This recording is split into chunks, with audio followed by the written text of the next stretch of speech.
அடமானத்தில் இருக்கும் தங்க நகையை மீட்டு மார்க்கெட் விலையில் உடனடியாக விற்க சிறந்த வழி பிரைம் கோல்ட் ஹப். தொடர்புக்கு 9840551787.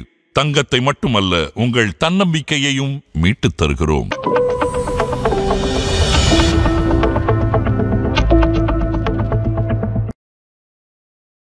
கரியர்னு எடுத்துகிட்டு பார்த்தீங்கன்னா இப்போ எல்லா மிடில் கிளாஸாலையுமே ரிட்டையர்மெண்ட் பிளானிங் பண்ண முடியுமா சார்? கண்டிப்பாக பண்ண முடியும். பட் நீங்கள் வந்து from the day one, that is உங்கள் கரியர் ஆரம்பிக்கச்சிலேருந்து பண்ண ஆரம்பிக்கணும்.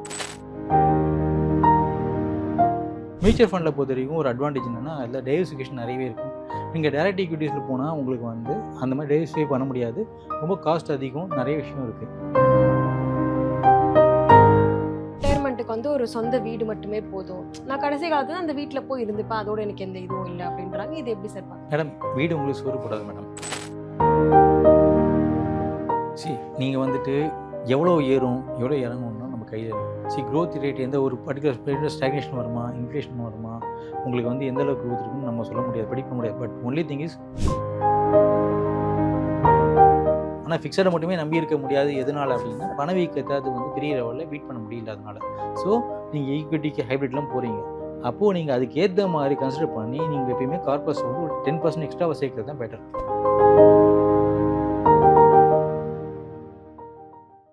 ஆதன் பிஸ்னஸ் நேயர்களுக்கு வணக்கம். தொடர்ந்து நம்ம சேனலில் பிஸ்னஸ் சார்ந்த நிறைய விஷயங்களை பார்த்துக்கிட்டு வரோம். அந்த வகையில் இன்னைக்கு நம்ம கூட ஃபினான்ஷியல் அட்வைசர் RS குமார் அவர்கள் தான் இணைந்திருக்கிறார்கள். வாருங்கள் பேசலாம். வணக்கம் சார். வணக்கம் மேடம், எப்படி இருக்கீங்க? நல்லா இருக்கு சார். Thank you sir. இன்னைக்கு வந்து ரிட்டையர்மெண்ட் பிளானிங் எல்லாருமே வந்து இயர்லி ரிட்டையர்மெண்ட் வந்து பிளான் பண்ணுறாங்க. ஆனால் ரிட்டையர்மெண்ட் வந்து எல்லாருக்குமே சூட்டபுளாக இருக்குமான்றது ஒரு பெரிய கொஷின் மார்க். ஸோ இன்னைக்கு வந்து நம்ம ரிட்டையர்மெண்ட் பிளானிங் குறித்த மித் வெர்சஸ் ரியாலிட்டி பற்றி தான் சார் பார்க்க போகிறோம். முதல்ல இருக்கிற ஒரு பெரிய மித் எப்படி என்னன்னா, ரிட்டையர்மெண்ட் பிளானிங்னாலே ரிட்டையர்மெண்ட்டுக்கு அப்புறம் தான் பிளான் பண்ணணும் அப்படின்னு சொல்கிறாங்க. இது எப்படி சார் பார்க்குறீங்க? மிக மிக தவறான விஷயம். ரிட்டையர்மெண்ட் நீங்கள் வந்து நாளைக்கு எக்ஸாம்னா இன்றைக்கி படிக்கக்கூடாது, கரெக்டாக? உங்களுக்கு வந்து இல்லை எக்ஸாம் ஹாலில் போய் நீங்கள் படிப்பீங்களா? அந்த மாதிரி தான் ரிட்டையர்மெண்ட்டுங்கிறது நீங்கள் வந்து முதல்லையே நம்ம பிளான் பண்ண ஆரம்பிக்கணும். நிறைய பேர் வேலையில் ஃபஸ்ட்டு ஜாயின் பண்ணுறோம் அப்படின்னாக்கா, உங்களுக்கு ஃபஸ்ட் மந்த் சேலரியிலே நீங்கள் பார்க்கலாம், உங்கள் சேலரி ஷிப்பில் கொஞ்சம் சொன்னதோட கம்மியாக இருக்கும். என்னென்னு பார்த்தா டிடக்ஷன்ஸ். அந்த டிடக்ஷன்ஸில் ஒன்று பார்த்தீங்கன்னா, நீங்கள் ஒன்று பார்க்கலாம், பிஎஃப்னு ஒன்று எடுத்துருப்பாங்க, கான்ட்ரிபியூஷன் சொல்லிட்டு. ஸோ மேண்டேட்ரியாக கவர்மெண்ட்டே வந்து நீங்கள் ரிட்டையர் ஆவீங்கன்னு ஒரு நாள் தெரிஞ்சு அதை எடுக்க சொல்லிருக்கு. ஸோ அந்த ரிட்டைர்மெண்ட்டுக்கு இன்னும் வந்து பிஎஃப் எடுக்க வச்சு அவங்களுக்கே தெரியுது நீங்கள் இன்றைக்கி ரிட்டையர்மெண்ட் ஆக போகிறீங்கன்னு சொல்லிட்டு. அப்போது நீங்கள் இன்னும் ரெடியாக இருக்கணும் இல்லையா? So the day when you join and starting your career, நீங்கள் அப்பயே வந்து ரிட்டைர்மெண்ட்டுக்கு பிளான் பண்ணது பெட்டர். இது எல்லாருக்கும் ஒரே மாதிரி இருக்குமான்னு பார்த்தோன்னா இருக்காது, நிறைய மாறும். ஏன்னா நீங்கள் ஒரு ப்ரொஃபஷனலாக இருக்கலாம், பிஸ்னஸாக இருக்கலாம், உங்களுக்கு அது மாதிரி இருக்கச்சே வந்து உங்களோட கரியர் எக்ஸ்டெண்ட் ஆகும். இது ரிட்டையர் ஆகிறவங்க எல்லோரும் மற்ற இடத்துல எம்ப்ளாய்மெண்ட்டில் இருக்காங்கன்னா அங்கே எப்படின்னு சொல்ல முடியாது இல்லையா? உங்களுக்கு ஸ்போர்ட்ஸ் பர்சனாலிட்டிஸ் எடுத்துனாக்கா அவங்களாம் வந்து ஒரு 30 இயர்ஸ்லேயே ரிட்டையர் ஆகிடுவாங்க. 25, 30, 35லாம் ரொம்ப காமனாக பார்க்கலாம். இதே வந்து சில ஃபிலிம் ஸ்டார் எடுத்தாங்கன்னா 50க்கு ஆரம்பிச்சு 70ல் வரைக்கும் பண்ணுறவங்க, 80ஸில் பண்ணுறவங்களும் இருக்காங்க. ஸோ டிபெண்ட்ஸ் அப்போ அந்த கேரியர் விச் யூ சூசன். நீங்கள் இருக்கிற ப்ரொஃபஷன் கேரியரை பொறுத்து இருக்கு மாறும். ஓகே, இப்போ கரியர்னு எடுத்துகிட்டு பார்த்தீங்கன்னா இப்போ எல்லா மிடில் கிளாஸாலையுமே ரிட்டையர்மெண்ட் பிளானிங் பண்ண முடியுமா சார்? கண்டிப்பாக பண்ண முடியும். பட் நீங்கள் வந்து from the day one, that is உங்கள் கரியர் ஆரம்பிக்கச்சிலேருந்து பண்ண ஆரம்பிக்கணும். ஓகே, இப்போ வந்து ராசி ரிட்டையர்மெண்ட் பிளானிங்க்கு வந்து இபிஎஃப் பிபிஎஃப் மட்டுமே போதுமானது அப்படின்றாங்க. இது எப்படி சார் பார்க்குறீங்க? ரிட்டையர்மெண்ட் பிளானிங் பண்ணாச்சு உங்களுக்கு இபிஎஃப் பிபிஎஃப் மட்டுமே போதாது. கண்டிப்பாக இது வந்து ஒரு சிக்னிஃபிகண்ட், அதாவது கணிசமான தொகையை சேர்க்க முடியும், நான் இல்லைன்னு சொல்ல மாட்டேன். ஆனால் இது என்றைக்குமே வந்து உங்களை இன்ஃப்ளேஷனை பீட் பண்ணாது. பெரிய லெவலில் இருக்கும், சேர்க்க முடியும். இந்த இன்ஃப்ளேஷனுங்கிறது கரையானாட்டம். கரையான் எப்படி அரிக்குமோ அதே மாதிரி இன்ஃப்ளேஷனும் உங்கள் பணத்தோட மதிப்பை வந்து குறைச்சிரும். ஸோ வாங்கும் சக்தியை குறைச்சிரும். நீங்கள் வந்து ஒரு 5 இயர்ஸ் பேக் வந்து 5000 ருபீஸ் ஸ்பெண்ட் பண்ணி ஒரு இதை வாங்குறீங்க, ஒரு பொருள் வாங்குறீங்கன்னா இன்றைக்கி 6000 ருபீஸ் ஸ்பெண்ட் பண்ண வேண்டியிருக்கும். ஸோ இது மட்டுமே பத்தாது. நீங்கள் இன்றைக்கி தேதிக்கு பார்த்தீங்கன்னா ஈக்விட்டியில் பண்ணலாம் தாராளமாக. டேரக்ட் ஈக்விட்டியில் பண்ணால் ரிஸ்க்னு நினைக்கிறவங்க, தெரியாதுன்னு நினைக்கிறவங்க மியூச்சுவல் ஃபண்ட் மூலமாக பண்ணலாம். இப்போ பார்த்தீங்கன்னா 2004க்கு அப்புறமே வந்து ஈவன் கவர்மெண்ட் எம்ப்ளாயிஸ்க்குமே வந்து நம்ம என்பிஎஸ்ன்னு சொல்லுவோம், என்பிஎஸ் இருக்குது. என்பிஎஸ்சில் நீங்கள் பார்த்தீங்கன்னா ஈக்விட்டி போர்ஷன் இருக்க தான் செய்யும். ஈக்விட்டிங்கிறது தப்பான விஷயமும் கிடையாது.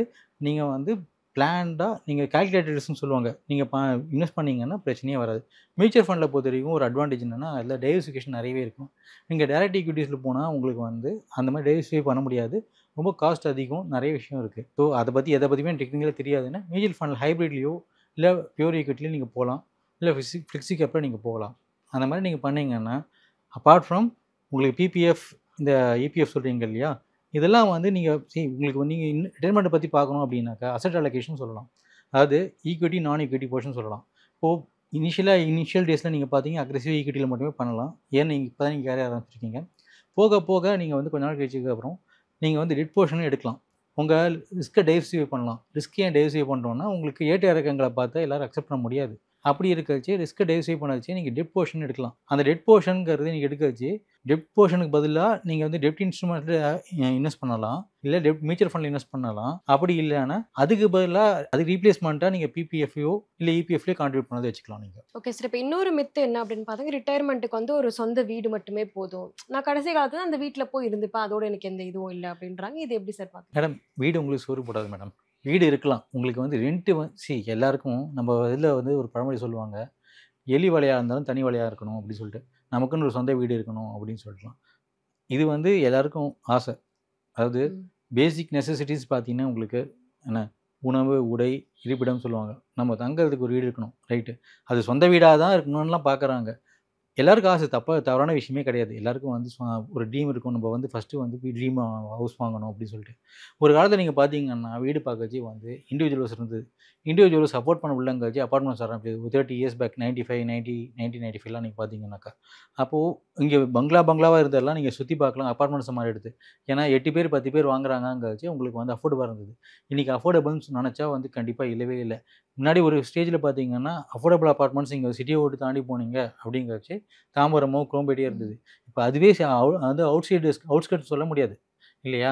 இப்போ நீங்கள் கூடாஞ்சேரி கூட உங்களுக்கு வந்து அவுட்ஸ்கர்ட்ஸ் சொல்கிற அளவுக்கு இல்லை. ஒரு காலத்துக்கு கூடாஞ்சேரி தள்ளி இருந்தது. இப்போ 1 crore 80 lakhsலாம் இருக்குது இல்லையா அப்பார்ட்மெண்ட்ஸ் வேல்யூ. அப்போது உங்களுக்கு வந்து வீடுங்கிறதுக்கு நீங்கள் என்ன செய்வீங்க, லோன் வாங்குவீங்க.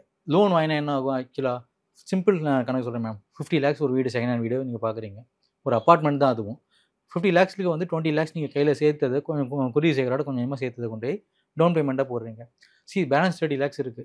30 lakhsக்கு 8.5% 20 years நீங்கள் வந்து இன்ட்ரெஸ்ட் வந்து பேங்க்கில் எடுத்திருக்கீங்க அப்படின்னா ஹவுசிங் லோன், அதுக்கு வந்து நம்ம ரீபே பண்ண வச்சு முடிய வச்சு அந்த 20 yearsல 32 lakhs கிட்டத்தட்ட 32 லட்ச ரூபா நீங்கள் வந்து இன்ட்ரெஸ்ட்டாக ரீபே பண்ணிருப்பீங்க. 30 லட்ச ரூபா அசல், 32 லட்ச ரூபா உங்களுக்கு வந்து வட்டி கட்டிருப்பீங்க. மொத்தமாக 62 லட்ச ரூபா கட்டிருப்பீங்க. சரியா? ஸோ இது ஒரு பெரிய amount first thing. Second thing, நீங்கள் இதுக்காக வந்து உங்களோட சேவிங்ஸ்ங்கிறது குறைய வாய்ப்பு இருக்குது இஎம்ஐ இருக்கிறதுனால.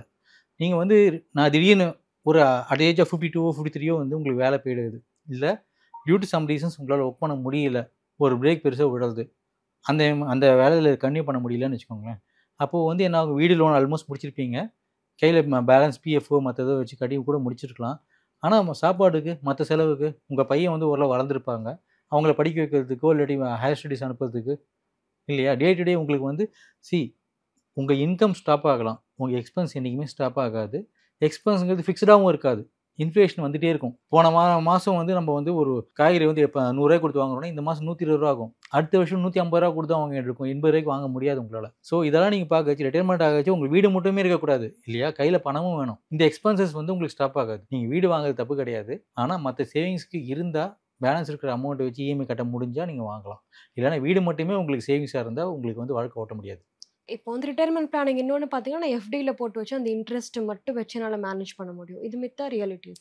கண்டிப்பாக முடியாது மேடம். ஆக்சுவலி நீங்கள் பார்த்தீங்கன்னா எஃப்டிங்கிறது ஃபிக்ஸடாக உங்களுக்கு ரிட்டர்ன்ஸ் கிடைக்குது.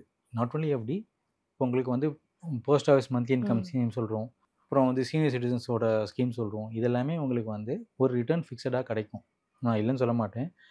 பீரியாடிக்காக அவங்க சேஞ்ச் பண்ணாலும் நீங்கள் இன்வெஸ்ட் பண்ண வச்சு என்ன இருக்கோ அதை வச்சு கொடுப்பாங்க, அது குறிப்பிட்ட பீரியடுக்கு கிடைக்கும். ஆனால் உங்களோட எக்ஸ்பென்ஸ் இருக்கு இல்லையா, நெக்ஸ்ட் 10 இயர்ஸ்க்கு 8% உங்களுக்கு கிடைக்குது அப்படின்னா, எக்ஸ்பென்ஸோட inflation because of the inflation உங்களுக்கு பணம் வைக்கிறதுனால அந்த எக்ஸ்பென்ஸோட வந்து ரேட் வளர்ச்சி அதிகமாக இருக்கும். இன்றைக்கி 10,000 இருக்கிறது வந்து 12,000 வந்து 2 வருஷம் கழிச்சு கொடுக்க வேண்டியிருக்கும். ஆனால் உங்களுக்கு வர இன்கம் தட் இஸ் உங்களுக்கு வந்து 20% ஹைக் ஆகிருக்கு இல்லையா. 10 இயர்ஸ் கழிச்சு பார்த்தா அது பெரிய அமௌண்ட்டாக இருக்கும். இன்னைக்கு 10,000ங்கிறது 20,000 செலவு பண்ண வேண்டியிருக்கும். ஆனால் உங்களுக்கு 8% தான் உங்களுக்கு அதே ரேட்டில் வந்திருந்தது அப்படின்னா உங்களுக்கு சமாளிக்க முடியாது உங்களால். ஸோ அது மட்டுமே பத்தாது கண்டிப்பாக. நீங்கள் வீடை பற்றி கேட்டீங்க, இன்வெஸ்ட் பண்ணுறோம், சில பேர் நினைக்கலாம் நான் வீடை வாடகை கூட்டுருவேன், அது மூலமாக எனக்கு வந்து ஒரு பணம் கிடைக்கும்னு சொல்லிட்டு. நீங்கள் வீடை வாடகை கூட்டாலும் அது மூலமாக கிடைக்கிற உங்கள் ரிட்டர்ன்ஸ் வந்து 4.5% to 6%. 6%ங்கிறது அதிகம். நான் சொல்கிறது ரெசிடென்ஷியல் ப்ராப்பர்ட்டி. கமர்ஷியல் ப்ராப்பர்ட்டி வேணால் வேறு இருக்கலாம், மாதிரி இருக்கலாம். உங்களுக்கு ரெசிடென்ஷியல் ப்ராப்பர்ட்டிஸில் வந்து 50 லட்ச ரூபா வீடை வந்து நீங்கள் முடிஞ்சு போனால் 20,000 இல்லை 22,000 கொடுப்பீங்க. 22,000ங்கிறது எவ்வளோ வேல்யூ பார்த்தா 1 இயருக்கு வந்து 2,64,000. 2,64,000ங்கிறது வந்து ஒன்றுமே இல்லை, உங்களுக்கு 5% கூட வராது இல்லையா, 5.2% மாதிரி தான் வரும் உங்களுக்கு, ஒன்றுமே இல்லையா அது. ஸோ நம்ம வந்து 8%ஏ பத்தாதுன்னு சொல்கிறோம். 7.5% 8% பத்தாதுன்னு சொல்ல வச்சு 5% நமக்கு அக்செப்ட் பண்ணலாம் பார்த்தா யோசிக்க வேண்டிய விஷயம் தான். Okay sir. இப்போ ரிட்டையர்மெண்ட் பிளானிங் அப்படின்னு பார்த்தீங்கன்னா, ஹெல்த் கேர் காஸ்ட் ஒரு விஷயம் இருக்குது. ஸோ நெறைய ஹெல்த் இஷ்யூஸ் வரும் அந்த 45 இயர்ஸ், 50 இயர்ஸ்க்கு அப்புறமா. இத எப்படி சார் மேனேஜ் பண்ணணும்? இதுக்கும் தனியா பிளான் எதுவும் பண்ணணுமா? மேடம் ரிட்டைர்மெண்ட் பிளானிங்கே வந்து நிறைய பேர் வந்து பண்ணுற தப்பு என்னென்னா லேட்டாக ஆரம்பிக்கிறாங்க. 2வது சேர்க்குறோம் தெரியுது எவ்வளோ சேர்க்கணும் அப்படின்னு யோசிக்க மாட்டேங்கிறாங்க. சில பேர் மட்டும்தான் வந்து சரி ரிட்டைர்மெண்ட்டுங்க கழிச்சு ப்ராப்பராக வந்து ஒரு கைடன்ஸ் எடுத்துகிட்டு சார் இன்னைக்கு காசு இவ்வளோ ஆகுது எனக்கு மாதம் செலவு, அன்றைக்கி அப்போ வந்து ரிட்டைர்மெண்ட்டுக்கு எவ்வளோ ஆகும்னு சொல்லிட்டு செய்கிறாங்க. கரெக்டு, தப்புன்னு நான் சொல்ல மாட்டேன். இது ஓகே தான். பட் இன்னொரு நீங்கள் சொன்னாட்டும் முக்கியமான விஷயம் என்னென்னா ரிட்டைர்மெண்ட்டுக்கு அப்புறம் நீங்கள் பார்த்தீங்கன்னா கோயில் குளம்னு போவாங்க சரியா. அதே மாதிரி வந்து கல்யாணத்துக்கு நல்லது கெட்டது இது வரைக்கும் போயிருக்க மாட்டோம். எந்த சொந்த பந்தத்தோட நல்லது கெட்டதுக்கும் போக மாட்டோம். இதுவும் ஒரு செலவு இருக்குது. மோரோவர் உங்களுக்கு வந்து ஏஜ் ஆக ஆக உங்களுக்கு இம்யூனிட்டி பவர் குறையும். ஆட்டோமேட்டிக்காக எதிர்ப்பு சக்தி குறையும் கழிச்சு ஈஸியாகவே உங்களுக்கு வியாதிகள் வரும். அப்போ இன்சூரன்ஸ் ஒன்று கண்டிப்பாக இருக்கணும். உங்களுக்கு இன்சூரன்ஸுங்கிறதுக்கு நீங்கள் அதுக்கும் ப்ரொவைட் பண்ணணும். மெடிக்கல் இன்சூரன்ஸுக்காக தனியாக ஒரு கார்பஸ் வச்சுட்டு அதுலேருந்து ஆனுவலாக வந்து உங்களுக்கு மெடிக்கல் இன்சூரன்ஸ் ப்ரீமியம் கட்டாட்டு வச்சுருக்கணும் ஃபர்ஸ்ட் திங். செகண்ட் திங் வந்து இந்த இன்சூரன்ஸ் மட்டுமே பத்துமா, எல்லா செலவுக்கும் அதிலேயே எடுத்துட முடியுமா அப்படின்னு பார்த்தா எல்லா டிசீஸ்க்கு எல்லா செலவுகளுக்கும் உங்களுக்கு போக முடியாது. ஏன்னா ஃபார் எக்ஸாம்பிள் வந்து இம்ப்ளான்டேஷன் இருக்குது, டென்டல் இஷ்யூஸ் இருக்குது, இதுக்கெல்லாம் வந்து கொடுக்க மாட்டாங்க. இன்சூரன்ஸ் கவரேஜ் இருக்காது. கவரேஜ் இல்லாமல் இருக்கிற எத்தனையோ டிசீஸ் இருக்குது, ஸ்கின் டிசீஸ் இருக்கலாம். ஸோ இந்த மாதிரிலாம் இருக்குன்னாக்கா அதுக்கும் நீங்கள் வந்து you need to pay out of your pocket. அப்போ உங்கள் கையிலேருந்து கொடுக்குறாட்டு இருக்கும். இதுக்கும் நீங்கள் கன்சிடர் பண்ணணும். நிறைய பேர் வந்து இதை பற்றி இக்னோர் பண்ணிடுறாங்க. இதையும் கன்சிடர் பண்ணால் நீங்கள் பெட்டராக வந்து கொஞ்சம் லைஃபாக மேனேஜ் பண்ண முடியும். Okay sir. இப்போ இருக்கிற வந்து இப்போ நீங்கள் சொன்ன மாதிரி இன்ஃப்ளேஷன், இந்த ஜிடிபி growth, இப்போ இந்தியா தங்கத்தினுடைய விலை வந்து ரொம்பவே ஏறிக்கிட்டு இருக்கு. இதெல்லாம் மேனேஜ் பண்ணுற மாதிரி ஒரு லாங் டேர்ம் ரிட்டையர்மெண்ட் பிளானிங் அப்படின்னா என்ன சார் சொல்லுவாங்க? நீங்கள் வந்துட்டு எவ்வளோ ஏறும் எவ்வளோ இறங்கும்னா நம்ம கையில் இல்லை. க்ரோத் ரேட் எந்த ஒரு பர்டிகுலர் ஸ்டாக்னேஷன் வருமா, இன்ஃப்ளேஷன் வருமா, உங்களுக்கு வந்து எந்த அளவுக்கு க்ரோத் இருக்குன்னு நம்ம சொல்ல முடியாது, ப்ரெடிக்ட் பண்ண முடியாது. But only thing is growth is inevitable, inflation is inevitable. So உங்களோட இன்வெஸ்ட்மெண்ட்ஸ் வந்து இன்ஃப்ளேஷனை பீட் பண்ணி வரணும். சிம்பிளாக சொல்கிறாட்டும் இப்போ சொன்னேன்னா 6% வந்து பணவீக்கம் இருக்குது அப்படின்னா 8% நீங்கள் இன்வெஸ்ட் பண்ணுறதுக்கு ரிட்டர்ன் வருதுன்னா உங்கள் ரிட்டர்ன் ஆக்சுவலாக பார்த்து கிட்டத்தட்ட 1.25% தான் கொடுத்துருக்குன்னு அர்த்தம். ஸோ நீங்கள் இன்வெஸ்ட் பண்ணுறது வந்து ரிஸ்க் எடுக்கக்கூடாது. அதாவது முக்கியமாக பார்த்தீங்கன்னா ரிட்டைர்மெண்ட் போஸ்ட் ரிட்டைர்மெண்ட் வந்து ரிஸ்க் எடுக்க முடியாது. உங்களால் இன்கம் இல்லை. அப்போது வந்து ரிஸ்க்குங்கிறது என்ன சொல்ல வரேன்னா வாலட்டிலிட்டி. அதாவது நான் சொல்கிறது வந்து சிட் ஃபண்டில் போட்டும் எடுத்து போனான்னு அப்படி சொல்ல வரல. அதாவது நம்ம ப்ராப்பராக ரெகுலேட்டட் மார்க்கெட்டில் இன்வெஸ்ட் பண்ண வரும். ரெகுலேட்டட் திங்ஸ் லைக் உங்களுக்கு வந்து ஈக்விட்டிஸில் போடலாம், ஹைப்ரிட்டில் போடலாம், இந்த மாதிரி சொல்ல வரதெல்லாம் சொல்கிறேன் நான். ஸோ இங்கே இன்வெஸ்ட் பண்ணது கூட வாலட்டிலிட்டி ஏற்ற இறக்கங்கள் இருக்காச்சு. திடீர்னு பார்த்தீங்கன்னா உங்களுக்கு வேல்யூ குறைஞ்சிருக்கும். அதுக்கப்புறம் ஒரு 2 இயர்ஸ் 3 இயர்ஸ் கழிச்சு அது அதிகமாக கூடுங்கிறது வேறு விஷயம். பட் 1 இயரோ 2 இயர்ஸோ நீங்கள் அந்த பீரியடில் வந்து பார்த்தீங்கன்னா உங்களுக்கு ஆட்டோமேட்டிக்காக எரோட் ஆகிடும். அப்போ நீங்கள் வந்து என்ன you are selling the units and redeeming the funds. அப்போ இதான் இல்லையா கான்செப்ட். ஃபிக்ஸடில் உங்களுக்கு பிரச்சனை இல்லை, 8% 7% கொடுக்குறது. ஆனால் ஃபிக்ஸடை மட்டுமே நம்பி இருக்க முடியாது. எதனால் அப்படின்னா பணவீக்கத்தை அது வந்து பெரிய லெவலில் பீட் பண்ண முடியல அதனால். ஸோ நீங்கள் ஈக்விட்டிக்கு ஹைப்ரிட்லாம் போகிறீங்க. அப்போது நீங்கள் அதுக்கு ஏற்ற மாதிரி கன்சிடர் பண்ணி நீங்கள் எப்பயுமே கார்பஸ் வந்து ஒரு 10% எக்ஸ்ட்ராவாக சேர்க்கறது தான் பெட்டர். சரி நீங்கள் வந்து 2.2 crores வேணும் அப்படிங்கிற இடத்துல 2.5 crores சேர்க்கறது தான் பெட்டர். இன்வெஸ்ட்மெண்ட் அப்போது நீங்கள் ரிட்டைர்மெண்ட் பீரியடில் வச்சுருந்தீங்க அப்படின்னா உங்களால் இதை ஈஸியாக ஹேண்டில் பண்ண முடியும் எந்த வாலட்டிலிட்டியும். Okay sir. ரிட்டையர்மெண்ட் பிளானிங் பற்றி நிறைய விஷயங்கள் பேசணும். ரொம்பவே நன்றி சார். தேங்க்யூ.